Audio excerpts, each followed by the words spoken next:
People are divided into early lark and night owls. Hannah was unequivocally an owl, but life, however, moulded her into a lark, forcing her to rise at dawn for school, university, and work. Her arch nemesis was the alarm clock. It rang like a demon, the one thing she'd swat without remorse. At night, she read, thought, and worked better. In the mornings, she even lacked the energy to listen or respond to her husband.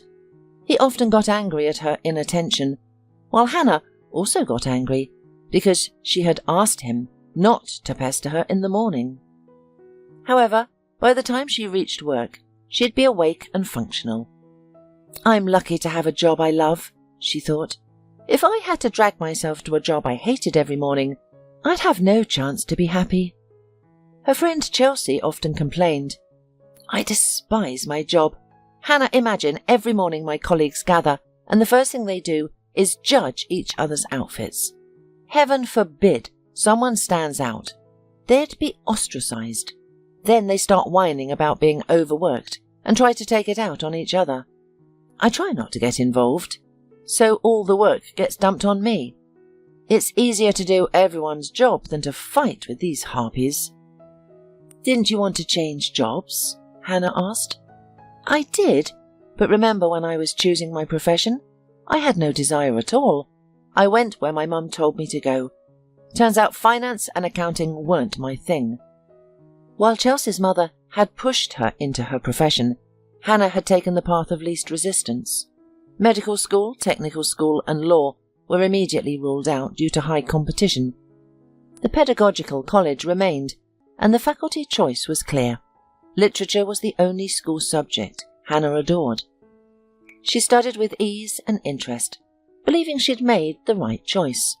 However, after 6 months of teaching, doubts crept in. It turned out that children in large numbers irritated her. Her intention to guide students on the right path through classics fell on deaf ears. They didn't read at all. Sowing wisdom and virtue seemed futile. She was left to teach them grammar rules monotonously and prepare them for exams. One day, furious at herself for this choice and for not trying to change anything, Hannah decided to flee the school for any other opportunity. The chance came as soon as Hannah resolved to change her life. It seemed fate had been waiting behind the door, opening it the moment Hannah slammed the previous one shut. Summer began. The school year ended, and Hannah vowed to herself, "I won't return to school in August." She repeated this like a mantra, building her determination. "I have proper speech, good diction, and a pleasant timbre. Where could I use all this?" she thought to herself. And finally, the woman decided these skills could be useful in radio. She realized quick reactions and improvisation were also necessary, but hoped these could be learned. So, one day, Hannah marched into the local TV and radio company and declared, "I am eager to work for you." They weren't surprised. Apparently such aspiring stars often showed up.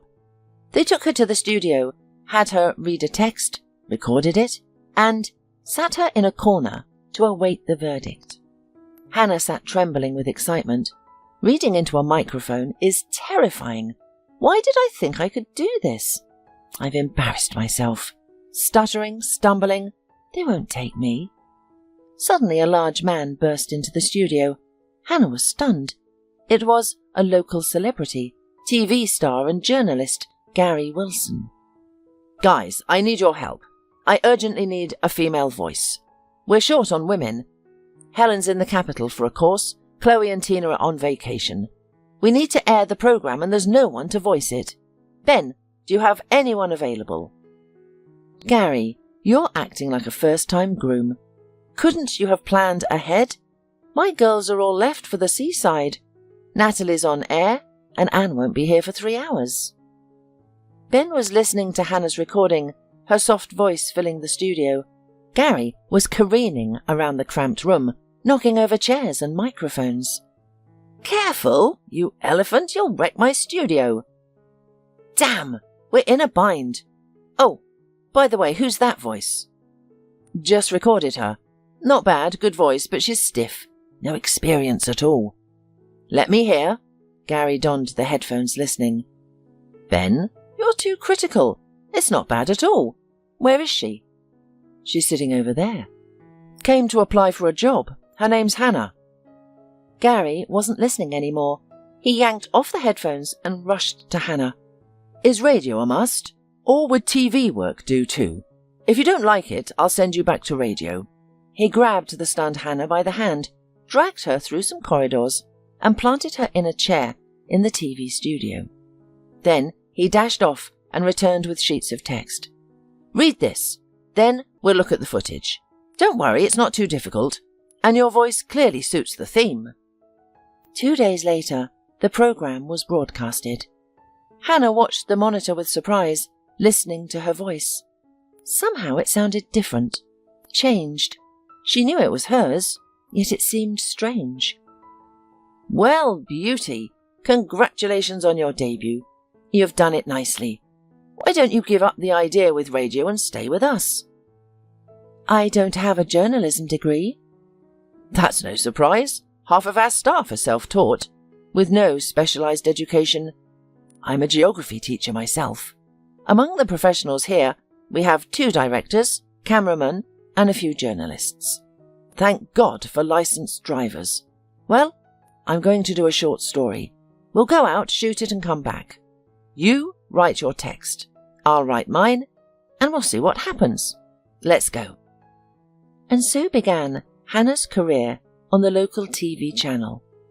She was assigned to culture, theatres, concerts, exhibitions, and museums. Once she made a report on a photo exhibition of architectural monuments of the city from an unusual angle. The play of light and shadow transformed old buildings into sunny palaces or haunted castles. This inspired her to create a series of programs about the city's historical places. Hannah's husband, Kurt, was staunchly against his wife's work on television. "Hannah, at school you had a normal schedule, weekends and vacation all summer. And now what? You've just started working, and you're hardly ever home. I don't like it. What do you want, fame? A stardom on a provincial channel, talking about premieres at the same provincial theatre? Will they pay you extra for tickets sold? Or are you going to distribute them yourself, so people can see that your advertising is useful?" Hannah usually went along with her husband. He was a smart adult who knew better, but this time she stood up for her choice. "No, I'm not going back to school. I like the editorial office. It's interesting. For once, I'm happy going to work." "Is your job more important to you than your husband?" "I haven't dug that deep, but if there are ultimatums, I'll think about it. Kurt, we've been together for 6 years. Youthful maximalism is over. It's time to compromise." Finally, Hannah's inner night owl was happy. No one forced her to sleep at night and stand with sleepy eyes in front of a pack of snide teenagers in the morning. One Friday, Chelsea called. "Hannah, are you at work? Only you can save me. I'll be right there." It turned out that Chelsea was in trouble. She had slowed down at a crosswalk, and a car crashed into her from behind. Now her car was being repaired. "Just imagine, this jerk said, 'I didn't know you'd slow down.'" "Really? It's a crosswalk. People are walking here." Chelsea was so angry that sparks were flying from her eyes. And he was sarcastic about a woman driving like a... You know what I mean. Who does he think he is? Well, never mind. That's not why I came. "Hannah, can you please lend me your car? I have to go to the summer cottage tomorrow. I ordered furniture, and movers are coming for delivery. Besides, as I recall, your Kurt is leaving on a business trip, so you can drive his car, and I'll take you home today. Please, please," Chelsea asked, and folded her hands in a pleading gesture. "Sure, take it," Hannah said with a smile. She couldn't refuse her best friend. Kurt was going on a business trip to Investment Forum. It was good to be a promising manager at an investment company. Some meetings were sometimes held in Dubai. Hannah wanted to go to Dubai too. She had flown with Kurt once, but this time he hadn't invited her. Probably the firm was in economy mode, flying without wives. Although, if they were saving money, they could avoid flying altogether. However, that wasn't her concern. Why are you flying on Saturday when the conference starts on Monday? Friends from my college will be there, so we decided to fly in 2 days early, to meet up and socialise. We won't have time later. Listen, why don't I call a cab? The flight is too early for you, dear. No, I'll take you. Oh, Kurt, I forgot to tell you. I'll be driving your car for a while. I lent mine to Chelsea for the weekend. The couple talked some more. Hannah helped her husband pack his suitcase, and everyone went to bed. The flight was really early in the morning. The morning was as gloomy and dreary as always.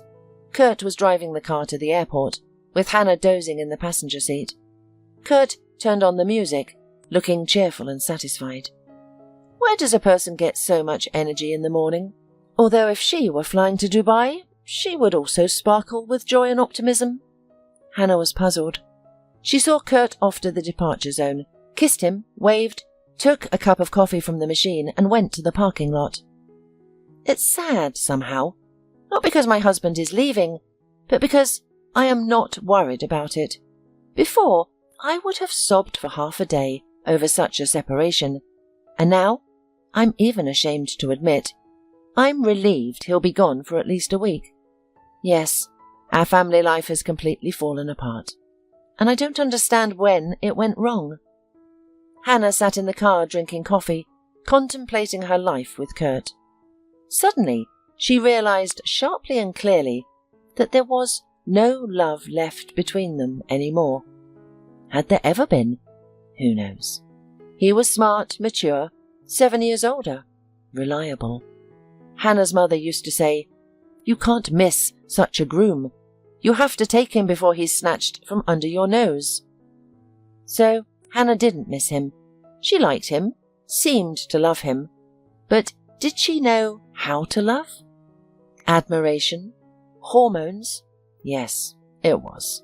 But was it love? She didn't know. Only now something had broken. It seemed that Chelsea, with her endless romances, was happier than a respectable, prosperous wife.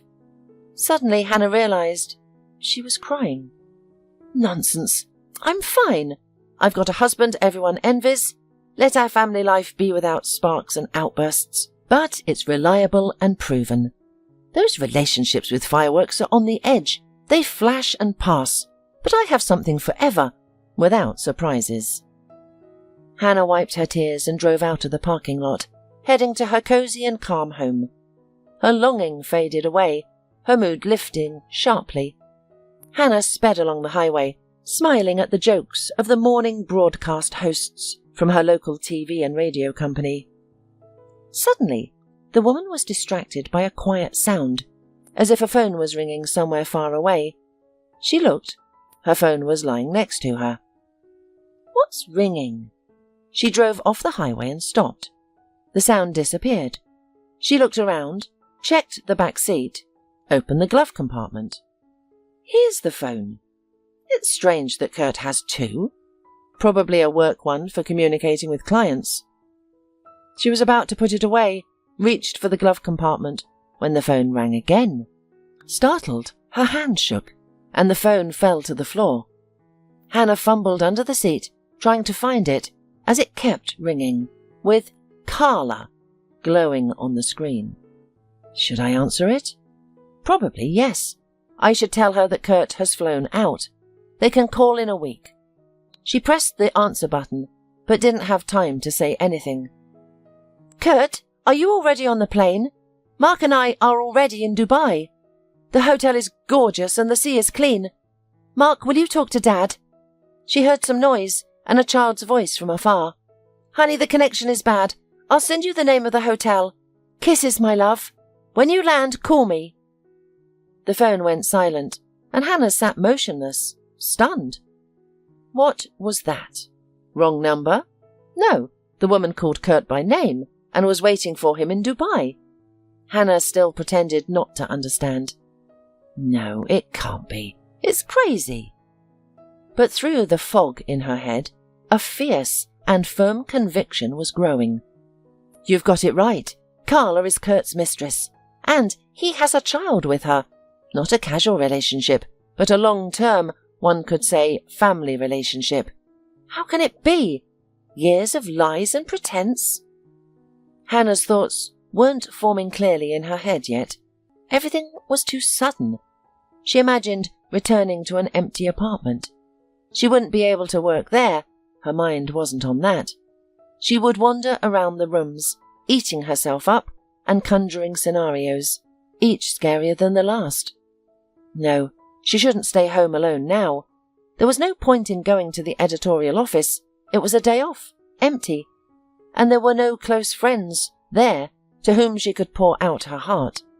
Chelsea was her only friend, the one to whom all troubles and misfortunes, snot and tears could go. Chelsea, are you at the cottage? Yes. I'm on my way. Chelsea didn't even ask why.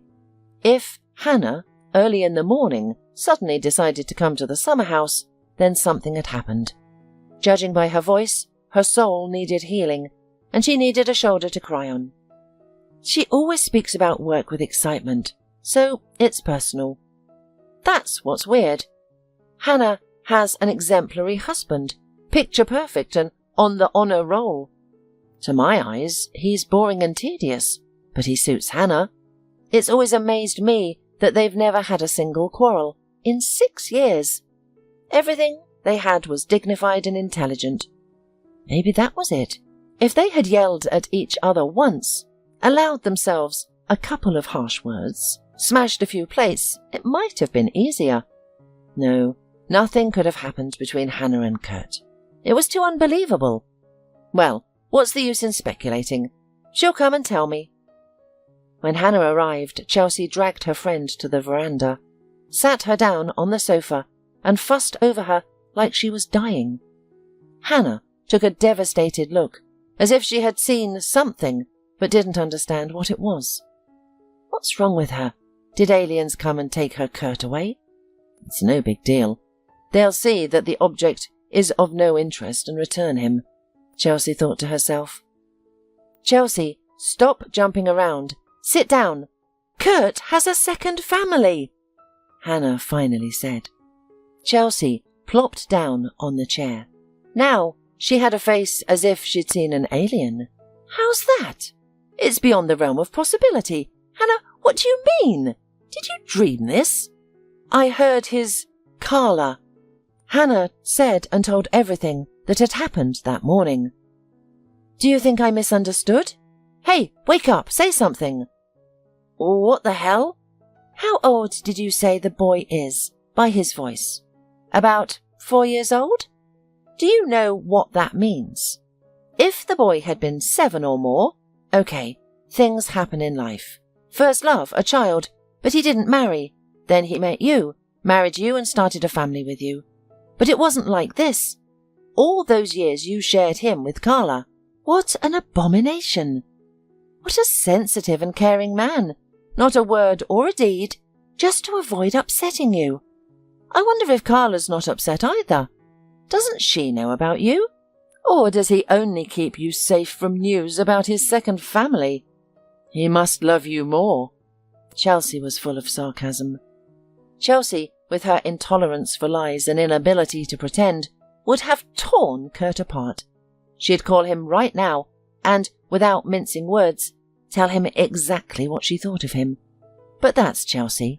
She doesn't keep men for long. To her, even a hint of insincerity is a mortal sin, a reason for breaking up. Chelsea couldn't predict what Hannah would do. Hannah had lived so many years with one man and considered family the main value in life. Hannah cried silently, her face frozen, tears streaming down her cheeks. It wasn't anger or despair, but hurt and disappointment. All these years, she'd been proud of a family that didn't exist, and loved a husband who wasn't truly hers. Why did he do this to me? I'd understand if he fell in love, struggled, suffered and left, but to be so sneaky and cold-blooded, For years. What are you going to do? I'll get a divorce. Oh, thank God. I was worried you'd start talking about family values, years lived in love, forgiveness and repentance. Divorce is the right decision. It's not scary. It's scary to live and wonder who he's with now. Oh, damn. He's like a sultan with a harem. Hannah, life for you and me is like a striped zebra. Sometimes lucky, sometimes not, said Chelsea with a dreaming smile. I think this zebra is going to trample me. It's not strong enough. It'll break its hooves. You think you're going through a rough patch? Your family life in ruins? Darkness ahead? But I think you're on a lucky streak. New job, bigamist husband will be kicked to the curb. Let's celebrate. Maybe you're right. I've been living, thinking how lucky I am, what a wonderful husband I had. Someone's love might be brighter, but my happiness is stronger. It turned out that I was driving along the black line, not across. When it's black and white, but along, with the stubbornness of a donkey, I'm getting a divorce. You know what it takes to be happy? Living with someone who appreciates you. And if your husband isn't that person, divorce him without regret and get a lover. You've almost done the first part. The second is left. You're lucky to have a friend who's good at that. By evening, the village was filled with the tantalizing aromas of roasted meat and smoked fish. Saturday evening at the village is a special, sacred time. People stop digging, weeding and building, and with a sense of accomplished duty, set tables on verandas, in arbours, or right in the garden under apple and pear trees. The gatherings turn out to be diverse and unpredictable. Some come with friends, some have relatives staying at their summer houses instead of the owners. It doesn't matter. As Hannah was falling asleep, she thought, should I call Kurt? Answer the phone. If I answer, I'll have to explain myself over the phone. I don't want that. When he arrives, then we'll talk. She mentally rehearsed what she would say, but kept getting nonsense. She couldn't imagine how to talk about such things. For some reason, she felt ashamed, as if it were her fault that her family was falling apart. She was angry that she couldn't find the words to tell her husband about his own deceit. Hannah was awakened by the sun, its rays beating directly on her pillow. Hannah got up, stretched, feeling good and calm at heart. She went out onto the veranda and saw Chelsea talking on the phone. Awake? My neighbour and I are going to the river. Will you come? No, I'll have breakfast and go home. I have to work tomorrow. All right, dear. Luckily for you, you have to go to your loved work, while I have to go to a week's hard labour. Hannah, call me, please. Tell me what's going on. I'm worried. I'll return your car tomorrow. All the week, Hannah was worried, twitchy, couldn't work quietly, and almost didn't sleep. The decision wasn't spontaneous, but thought out. Yet her soul felt scratched by a cat. It's not easy to break an established, quite comfortable life. Will it be possible to build a new one? Kurt called several times. Hannah didn't pick up the phone. She had no idea what to say to him. As if the week weren't bad enough, work was scarce. The city was hosting an international forum, so there was a lot of filming. It was impossible to get into the operator's schedule. Gary persuaded. Hannah, your cultural and historical performances can wait a little. Once this fuss is over, let's return to eternal values. I'll give you 2 cameramen. I give you my word. Meanwhile, be idle a little. So to avoid idleness, Hannah decided to look at a few old buildings, in case ideas would appear. In the old part of the city on the outskirts, on the steep bank of the river, stood the very old manor. It was abandoned, slowly crumbling.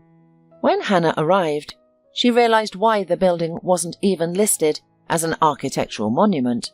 There was no monument left, no floor, no ceiling, crumbled stairs, and dilapidated walls. The place was beautiful. High bank, river, forest behind the river, quiet and away from the city, smelling of honey herbs. Hannah had seen the city's development plan. Soon there would be cottages here, and no old walls would remain, as if no one had ever lived here. Suddenly, in the complete silence, Hannah heard a sound. It wasn't clear about the nature of the sound, but she wasn't alone here. Is it a dog whimpering? She listened and went toward the sound. No, not a dog. It sounds like crying. At the far end of the building, where some catacombs began, the crying grew louder. Hannah couldn't figure out where it was coming from. Who's here? Where are you? A strangled scream came from somewhere below. Hannah cautiously walked on the rotten boards piled on the ground. In one place the boards were broken, revealing a hole 2 meters deep. Hannah lay down on the boards and crawled over. At the bottom of the hole sat a boy of about 7 or 8 years old. Hey, can you get up? No, I must have broken my leg. Hannah remembered seeing a makeshift ladder at the entrance, a board with crossbars. I'll be right back. She dragged the ladder, put it in the hole, and climbed down. The boy was filthy, frightened and in pain. He looked at Hannah with pleading eyes. Cling to my neck, tightly. Ready? Come on. Hannah climbed up, clinging to the rungs. Splinters dug into her palms, and she prayed that the old, rotten ladder wouldn't fall apart. She crawled out of the hole, put the boy on the boards, and collapsed beside him, needing to catch her breath. My cell phone's here somewhere. It flew off when I fell. I have to call my dad. Hannah looked around. Yes, here it is. She retrieved the phone. Let's get to the car and call him there. Can you walk? He couldn't walk well. His leg was really hurting. They got to the car and called the boy's father. Dylan, where are you? My name is Hannah, and I'm taking your son to traumatology. Don't be alarmed. He's probably had a cracked bone or a closed fracture. Meet us at the emergency room. At the hospital they took an X-ray and said it wasn't serious, a non-displaced fracture. They took the boy away to put a cast on it. Hannah sat in the corridor when a man ran down the corridor. Are you the one who found Dylan? Yes, it's me. Sit down, please. They're putting a cast on him. Wait a little while. Since you're his father, there's no need for me to be here, so I have to go. Where did you find him? At the old manor near the river. Where's that? What was he doing there? Ask him, and also ask yourself, why do you leave your child alone? He was climbing through ruins. Something worse could have happened there. Roger was in the office when Dylan's nanny, Vera, called in hysterics, screaming that Dylan was missing. They had been walking in the park when the boy suddenly disappeared. Vera ran around calling for him, but he was nowhere to be found. Roger drove to all the places his son might be, but couldn't find him. When Hannah called, he was writing a statement for the police. At this moment, Dylan was brought out of the treatment room with a plastered leg. Roger rushed to his son, grabbed him in his arms, and held him tightly. Dylan sobbed. Daddy, don't scold Vera. It's my fault. I ran away deliberately, unnoticed. I thought I'd see the old house and come back. It wasn't Vera's fault. I know it's not her fault. She's lying at home with high blood pressure now. The doctors are giving her injections. Your broken leg is punishment enough for your exploits. Wait a minute. He put Dylan on the table and hurried after Hannah, who was leaving. Wait, I'm sorry. I didn't even thank you. It was so hectic. I'm Roger. Here's my business card. I'll be glad to help you someday. Please give me your cell phone number. Don't think I'm... After today's adventures, I can't think at all.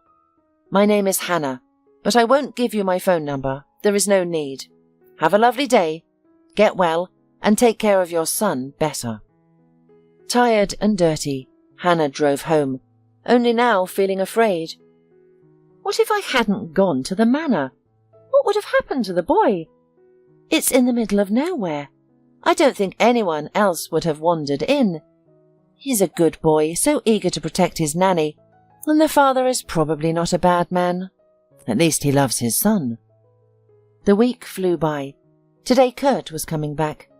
Hannah was ready to meet and talk, but her hands were shaking with excitement. She paced around the apartment, moving things from place to place. She even knocked over a vase of flowers and dropped a cup of coffee. She couldn't calm down. What if he doesn't come? It would be nice if he didn't. If he disappeared forever. Then I'd have no one to explain to. But the key turned in the door. Hannah shuddered as a wave of rage suddenly swept over her. A week of pent-up emotions now covering her. "Oh, you scoundrel, you showed up," she sighed deeply. "Calm down, Hannah, no shouting. Kurt doesn't need to know what's going on in your soul." Kurt came in smiling, with an angelic smile, tired but happy to be home, as he was always after business trips. Only now Hannah looked at him with different eyes. His look seemed insincere. His smile wasn't genuine. The man came over and hugged his wife, demonstrating his joy at being home. "Hannah, I missed you so much." "But I didn't miss you. I was wondering how much longer you're going to hang around like this. I was wondering when you'd decide which shore to dock at." Kurt froze. "Well, let's not drag out the suspense. I know about Carla and Mark. Why have you kept silent for so many years?" "I didn't know how to tell you." "Are you kidding? So, saying the truth is a problem, but living with two families is not a problem at all. Strange logic. Well, did you hope I'd never find out?" "I didn't think it would turn out this way." "How? That you'd cheat from the day we got married? That two families would live in parallel? Or what did you think? I wouldn't find out? Of course you didn't think. You don't know how to think or feel. There's no other way to explain your life." "Don't overreact. I love you." "What good is that kind of love to me? Do you love Carla too? You know what? You're a terrible husband and a lousy lover, Kurt. I'm divorcing you. I don't care who you live with or where." Kurt paced around the room, clearly not having considered this outcome. "What? Divorce? I don't want a divorce. Okay, you've found out, you're upset, but why divorce? Hannah, don't 6 years of marriage count for anything? We lived well. Everything suited you. If you hadn't found out by chance, we would have kept living like that. You're not a stupid woman. Why break everything? I'm not going back to Carla. Let everything stay as it is. Carla doesn't insist." "I don't care about your Carla. I insist. When are you coming to get your things? I'll file for divorce myself. I think they'll grant it quickly. There's nothing to divide. No children." Kurt wanted to say something, but didn't dare. His wife's look was too fierce. He left, and Hannah was shaken again. The tension finally released. Everything was sad, with nothing more to wait for. She felt no sorrow for her past love. It had evaporated instantly from disgust. Her heart felt only sadness and bewilderment. The next day, the international event was over, and Gary fulfilled his promise. Hannah had 2 camera operators, filmed a lot of material, and spent all day in the editing room, watching, selecting, and culling. She got terribly tired and decided not to work on the weekend, even at home. She often thought of poor Dylan. How's his leg? Wouldn't it be appropriate to call Roger and ask about his son's health? She twirled a business card in her hands. Wow, a vice president of some joint stock company. He's a tough guy, but he doesn't look after his kid properly. However, it's common to build a career and neglect your family. Finally, the woman decided to call. "Roger, this is Hannah. I'm worried about Dylan." "Hannah, I'm so glad. Dylan has been driving me crazy. He really wants to see you. I know it seems strange, but please meet him. He can't get over the trauma from the pit. Maybe your presence will calm him down. Please don't refuse. I'll pick you up wherever you say." "All right, in an hour. I'll text you the address." Roger's house smelled of freshness, flowers, and pies. Dylan, on crutches, skipped briskly around the house, chattering non-stop, not at all like a child tormented by worries. He was genuinely delighted to see Hannah. "Dad, Hannah helped me up the stairs and I was so scared. I was afraid to fall again. She's brave." Hannah had imagined the nanny Vera as a young girl, but she turned out to be a woman in her 50s, short, chubby and cosy. The aroma of her pies filled the house. Dinner was delicious, but Dylan's mother was absent from the table. Hannah didn't inquire. It wasn't her business. "Hannah, when I get my cast off, Daddy and I are going boating. Will you join us?" "I think the young man has a crush on you," Roger chimed in. "Don't say no. It's beautiful there." Hannah felt flustered. She had never been in such a luxurious home, and it had been a long time since she had experienced such genuine interest in herself by a man. Dylan stayed by her side, regaling her with stories about school, friends, and hobbies. Roger smiled, trying not to interfere. When Roger drove Hannah home, he suddenly pulled over and said, "Thank you. I haven't seen Dylan this happy in a long time, probably since his mother left." "Roger, I saw a picture of your wife in Dylan's room. Where is she? I'm sorry, of course it's none of my business." "I'll tell you, but I have a condition. First, we're going for coffee in that cafe over there." Roger hadn't married out of passion, but for love. His wife was a pure, sincere girl, affectionate and sweet, from a modest background. Roger enjoyed spoiling her with gifts and trips abroad. Perhaps this played a cruel role, as she came to believe everyone owed her, simply because she was so beautiful. When Dylan was 3, Roger came home to find a note. "I've left. Don't look for me. I know you'll raise Dylan. I'm not coming back. I have a new life." During the divorce proceedings, Roger learned she was living in Paris. With whom, he didn't care to know. She had abandoned them. The child never received a call, though he cried and waited for his mother. Roger worked tirelessly, trying to be there for his son, but time was always lacking. Vera became a mother, grandmother, and saviour for little Dylan. She was like the guardian angel of his small family. A year ago, Roger thought he had found a woman who could make him happy. He harboured no illusions, knowing Gloria was more interested in his status and position than in him personally, which suited him fine. He felt no burning passion. Gloria was beautiful, intelligent, and fit the role of a vice president's girlfriend. She treated Dylan well, perhaps not too warmly, but with understanding. However, Dylan couldn't stand Gloria. He refused to eat if she sat at the table. When she arrived, he'd lock himself in his room. He answered monosyllabically, smiled forcedly, and made it clear he was unhappy with her presence. Roger assumed his son was jealous, believing time would sort things out.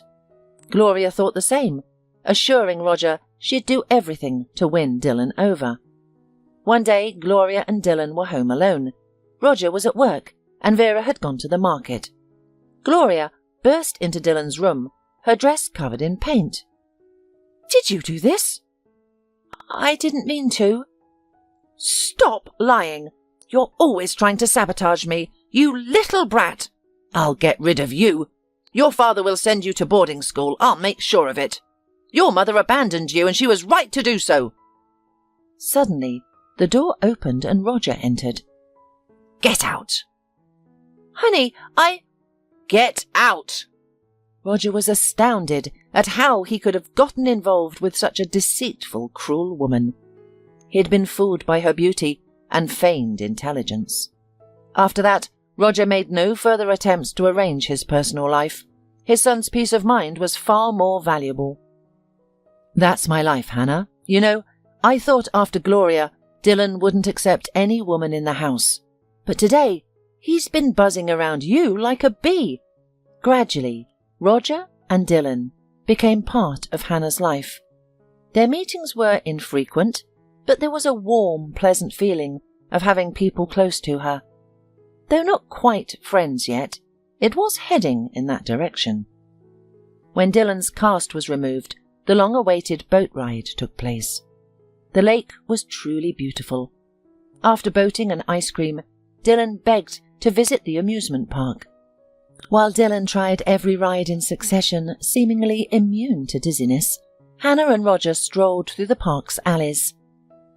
"Hannah, my father's anniversary is next week. I'm asking you to come with me. I know it's an odd request. Let me explain and then you can decide." Roger's father, Mr. Bertrand, was a prominent figure, the owner of several machine-building factories in the region and beyond. He had recently opened a branch in his hometown, appointing 2 promising managers, his son Roger and his son-in-law Alex. The young men vied for Mr. Bertrand's trust, their views on business development radically different. Each tried to prove his project more promising, but Alex had a significant advantage. He was in a long, stable marriage to Roger's sister. For Mr. Bertrand, a strong family was synonymous with stability. Roger had married poorly, his wife dumped him, and he never managed to organize his personal life. He reasoned that if a man couldn't put his own life in order, he could hardly run a factory. When Gloria had just entered Roger's life, in an attempt to improve his reputation, he had told his father he was going to marry. Though he and Gloria had long since parted ways, Mr. Bertrand now demanded that Roger finally present his chosen one. "I want to see who my grandson will live with." Roger couldn't attend the anniversary alone, partly for career reasons, but mostly out of fear of disappointing his father. Mr. Bertrand was enthusiastic about the idea of his unhappy son finally having a family. He himself loved his wife dearly. She had died long ago, yet he never remarried and continued to wear his wedding ring. "Hannah, please pretend to be my girlfriend, just for 2 days. My father will stop lecturing me about the benefits of family life and worrying about Dylan's future. He'll see I can be trusted, finally approve my project, which is far better than Alex's. I know it sounds absurd, but please, help me." "No, Roger, it's ridiculous. How will you explain later when the bride disappears?"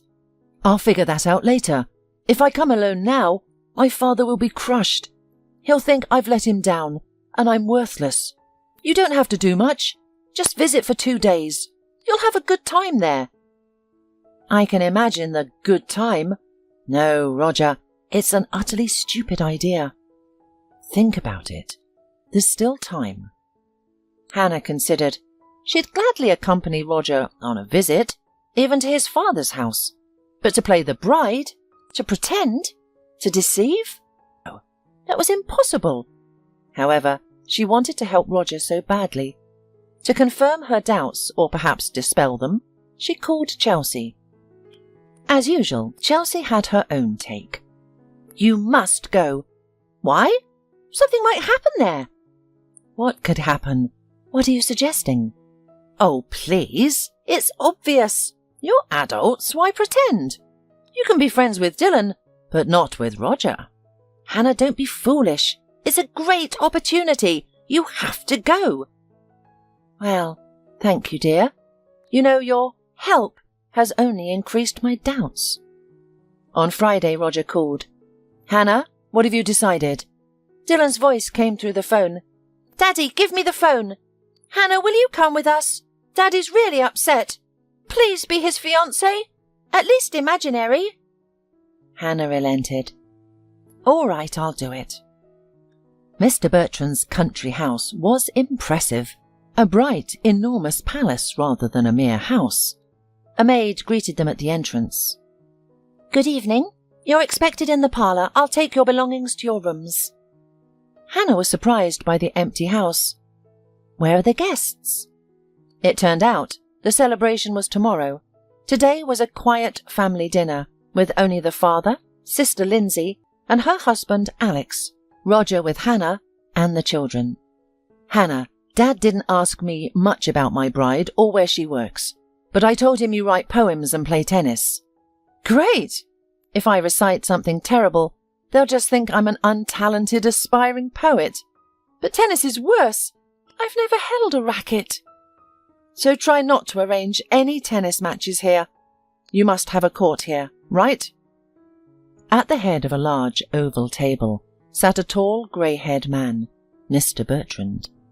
On one side sat a woman with a thin, nervous face, Lindsay, and a man with a hunted, tense look, Alex.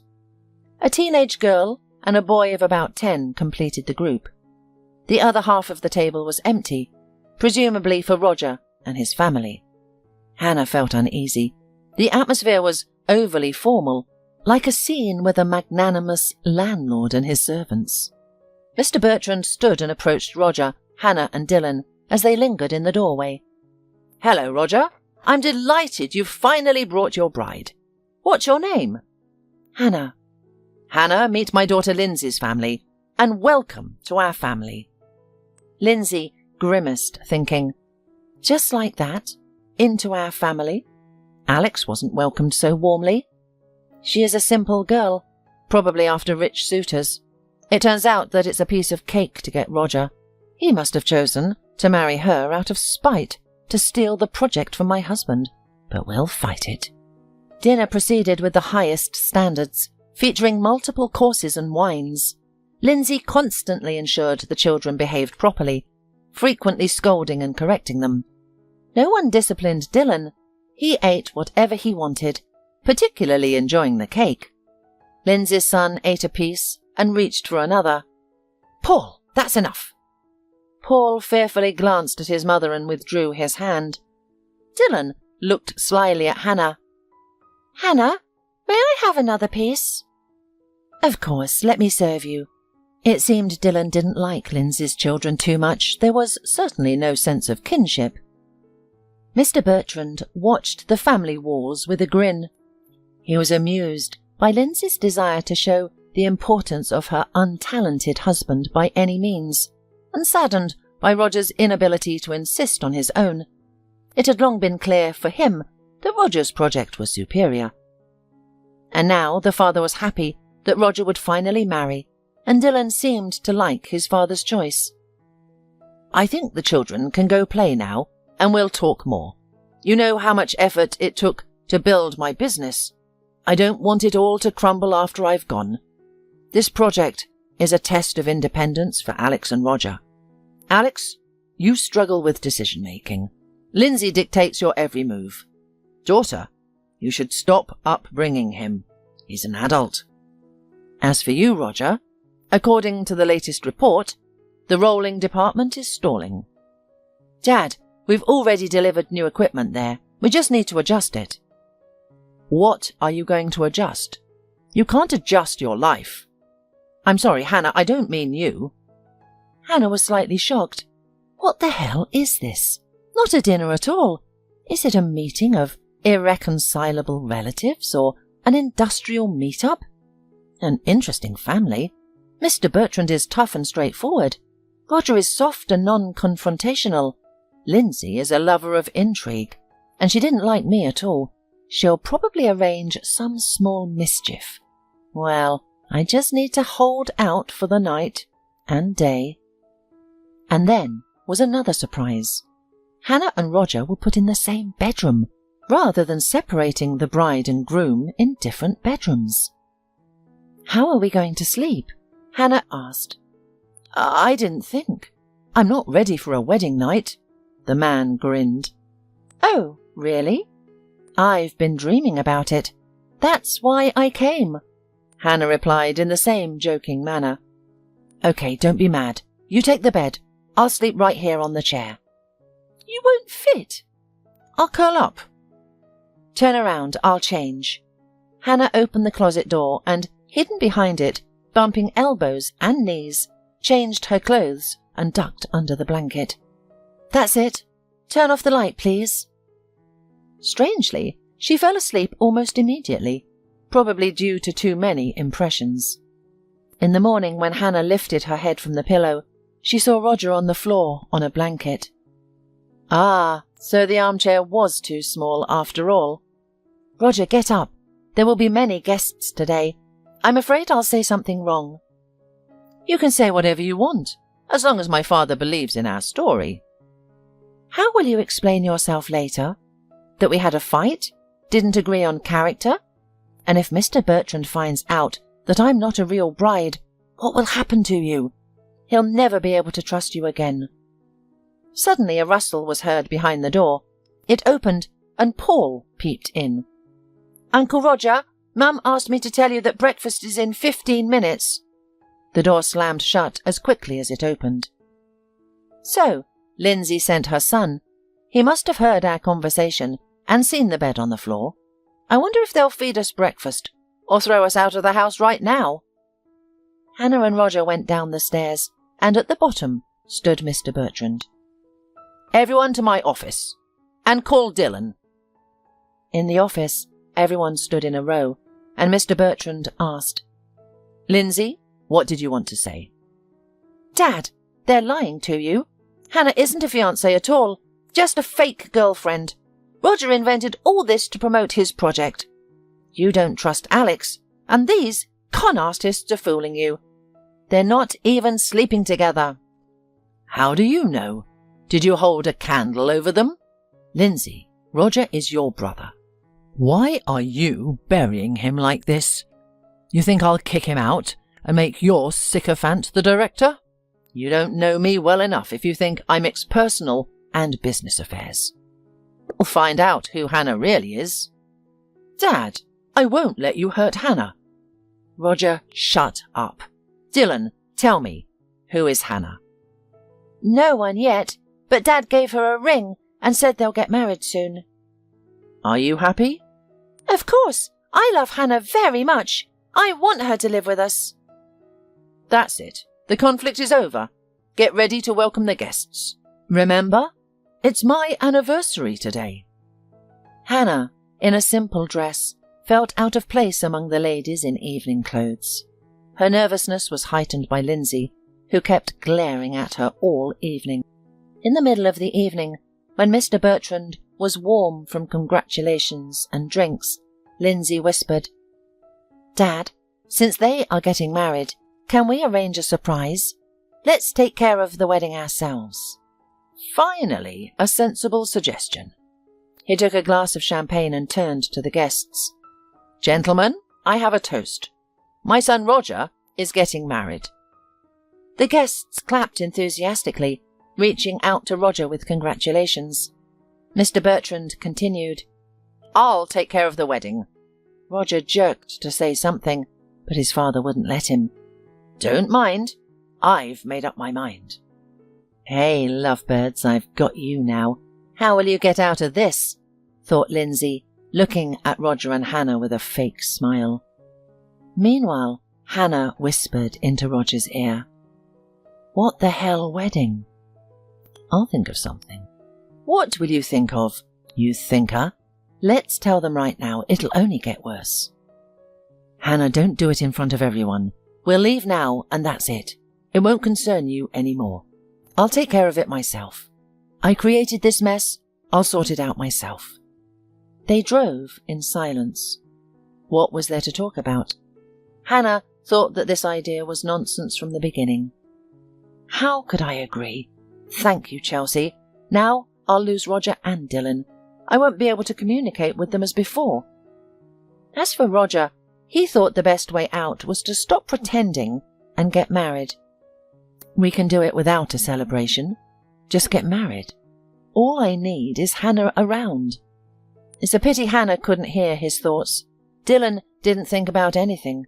He slept. After that tumultuous day, Hannah had to somehow come to her senses. Filming, texts, test screenings, nothing helped. Hannah couldn't get the ambiguous situation she'd gotten herself into out of her head. She wanted to call Roger, but it felt awkward.